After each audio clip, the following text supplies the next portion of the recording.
Hello people of the internet. One of the reasons I've been doing this YouTube project is for an extended project qualification, which basically means I get to carry out an in-depth research project, and I chose the route where you can produce an artifact, and this is my artifact. My official title is Promoting Awareness and Understanding of Anxiety Disorder, which is what this YouTube channel is all about. And over the last couple of weeks I've been bugging people with a questionnaire just so I can sort of get a gauge of how people view anxiety disorder across a wide range of ages. So I've been asking people at work, I've been asking people at school, and I've been asking people where my mum works, so I've got quite a big age range, and these are my results. I've got an age range of 54, so what I'm going to do, I'm just going to go through the answers to each question. This is a quick overview before we start. I generally had more answers from girls, or women, than boys, and one little anecdote, when I went up to a boy in my year and said, "Hey, I'm doing an EPQ, I'm doing it on anxiety, can you please fill out this questionnaire?" He laughed at me and said, "I'm feeling too anxious to fill it out, sorry," and then carried on his merry way. So I feel that that just demonstrates how people feel about anxiety. You know, it is something that you can make a little bit of a joke out of until it hits you, until you have to deal with it personally, or a member of your family is dealing with it and you need to help them through it. So that kind of, well, A, it annoyed me, because they just couldn't take 2 minutes out of their day to help me out, and B, they saw it as something they could make a joke out of, which is one of the biggest, like, keystones of anxiety. You know, you feel that everyone's laughing at you or mocking you, when in reality they are just laughing at, like, a funny video on YouTube or something, but they see people as laughing at them. So I personally think it's quite a belittling way to look at anxiety, to turn what is a very difficult thing to deal with into something you can joke about. But without further ado, on with the results. The question that I asked, besides, you know, date of birth and gender, was how would you define anxiety? So I'm just going to read out a couple. I've got inner turmoil, a feeling of dread and fear, expecting everything to cause fear and worry. Worrying excessively about things, a state of mind where you overthink everything and build up worry/stress that affects your day-to-day life. Just listen to a little bit more. I've got one saying don't know. A negative aspect of or feeling of stress and worries over the possibility of failure. I'm just picking out random ones here. Being nervous about the minor things. Working yourself up and being nervous/having a fear of something, constant worry. Working yourself up about daily situations. Panic caused by stress. Feeling nervous when in certain situations. Being afraid of people's judgments towards you and restricting your actions due to this.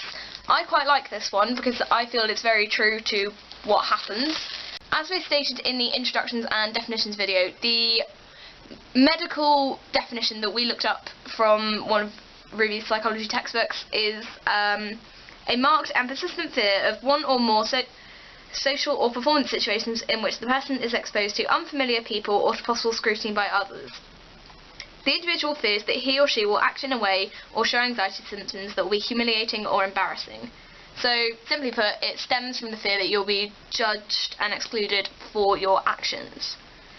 And looking at the data that I've got, 47% of the 44 people who responded used the word nervous, worried, anxious, or a variant of those when defining it, which implied that, you know, these are words that we come to associate with anxiety, which is fair enough. But 28 of the definitions included the word fear, which suggested that some people will come to associate anxiety with panic, and then maybe made the assumption that you can overcome panics, like people work through their phobias. And yes, while you can do this with anxiety, it's slightly harder to do because phobias are generally seen to be irrational, you know, like gross generalisation, but fear of toilet snakes, it's not something that's very, very likely to happen in England. You know, it might happen more in, I don't know, somewhere like Australia, but it's not very likely to happen here. And while anxiety can get a little bit irrational in terms of how far your thoughts go into the giant apocalyptic what if, but it's not something that can be overcome as easily as an irrational phobia. Moving on to question 2 of my survey, which was, on a scale of 1 to 10, with 1 being the lowest and 10 being the highest, how much do you think anxiety can affect someone's day-to-day life? So 26 people, so that's 59% of people, felt that anxiety was a number 10 on the scale, so it had an extreme impact on day-to-day life, whereas only one person, so that's 2%, felt that anxiety had a number 2 on the scale, so not a huge impact. And I personally feel that this is a really, really good result, because the vast majority of people understood how much that anxiety affects your day-to-day life, and like that definition that I liked, you restrict your actions based on what you feel and how you feel about people's judgments. So I'm really happy with this result, because people are clearly understanding just how much of a struggle it is to deal with anxiety and try and act like a functioning person. When I say functioning person, I'm not saying that the people who have anxiety are dysfunctional. I'm just trying to highlight the differences in someone who has anxiety and someone who doesn't, because someone who doesn't generally won't think about all the little things that someone with anxiety will. So, question 3, which was, how would you define OCD? So, a couple of responses here are being obsessive over certain things, the mental need to act in a certain manner for an uncontrollable fear of irrational consequences, very wordy, an obsession with having things in a certain, brackets, correct way. It's a has-to-be-done syndrome, your obsession governs it. A breach of programming resulting in multiplication of habitual acts. Someone's trying to be clever there, but I think they're right. What this clever person's trying to say is your brain making you redo acts that are a habit, so the very classic, like constantly washing your hands. Same as the above, but you have to do tasks to calm you down or get order in your life. An obsession, it is not like liking things tidy. Compulsion, which severely limits ability to function normally because of need for ritual / order, affects those around sufferer. Okay. Ordered / patterns, likes things a certain way / clean or exact. Doing something right. Compulsion / unconscious / unrepressible. Too overcomplicated about how something should look like or be like. Organising. Time for question 4, which was, on a scale of 1 to 10, with 10 being the highest and 1 being the lowest, how much do you think OCD can affect someone's day-to-day life? So I've got 8, 10, 7, 8, 10, 10, 9, 2, 10, 10, 6, 10, and 10. So people have a good grasp on how much something like OCD or anxiety can affect someone's day-to-day life.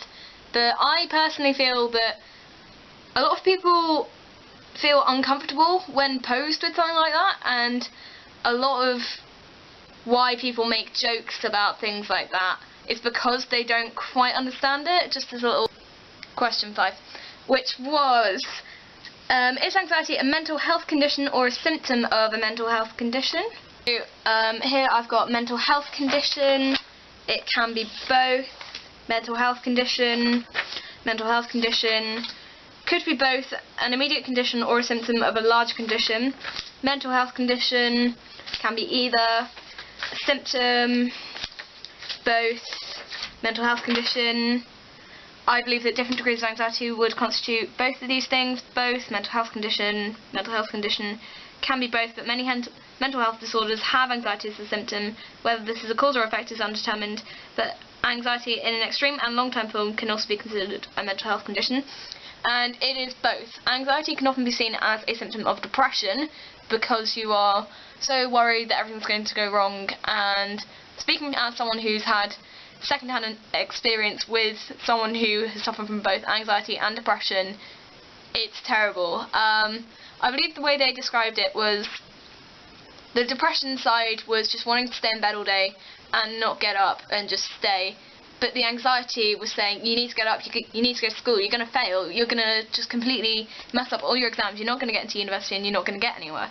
So it is both, but like this person said, anxiety in an extreme and long-term form can also be considered a mental health condition. So yes, it is a mental health condition and it's also a symptom of other things. and it can also be a side effect of certain prescription drugs, I think. Don't take my word for that. Okay, and moving on to the last question that I asked, which was how much of worldwide disability is caused by anxiety and depression.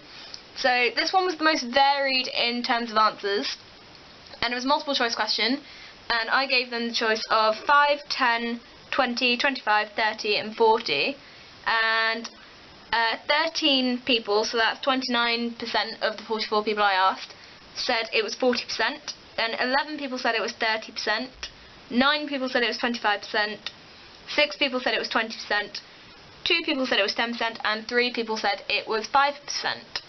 So only 29% of these people actually got the answer right. The answer is 40%. So almost half of worldwide disability is caused by anxiety and depression. So that is a huge indicator of the fact that while anxiety has a huge impact on people's day-to-day lives, a lot of people, so 71% of the people that I asked, didn't see it as being as widespread as it is. So while people know what it does vaguely and how it affects you, they don't quite see how widespread it is. And this question was an interesting one because my mum's a midwife, so a lot of the women who filled out the questionnaire for me, have a medical knowledge, so they will know that it will be 40%. And psychology as an A-level and as a GCSE is a subject that's on the rise, so people are learning about anxiety and how widespread it is.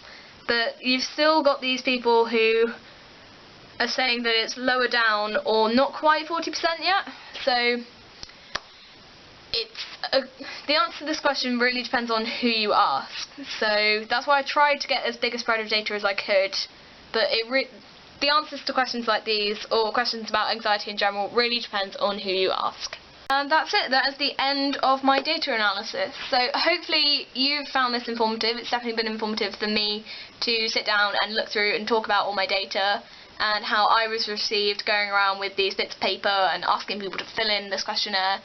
And I promise I'll get back to talking about how you can deal with your anxiety and other branches of the anxiety tree. It's a very bad metaphor and I'm sorry.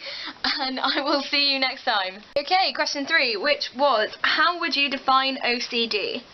So, let's try that again without my phone going off.